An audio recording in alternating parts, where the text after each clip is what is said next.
Division ప్రజలందరికీ నమస్కారం.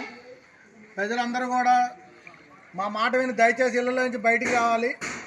ఇంకా ఈ వాగు పెరిగే అవకాశం ఉంది. ఇంకా 4-5 అడుగులు పెరిగిద్దని సమాచారం. ఎవరు కూడా ఇళ్లలో ఉండదు. దయచేసి సహకరించండి. మేము బయట భోజనాలు షెల్టర్ అన్ని ఏర్పాటు చేసాం. అందరూ కూడా దయచేసి సహకరించి ప్లీజ్ అందరూ బయటికి రావాలి. ప్లీజ్ రిక్వెస్ట్, దయచేసి అర్థం చేసుకోండి. ఖమ్మం జిల్లా కవిరాజ్ నగర్ రోడ్ నెంబర్ 13, 14, 15లో పరిస్థితి.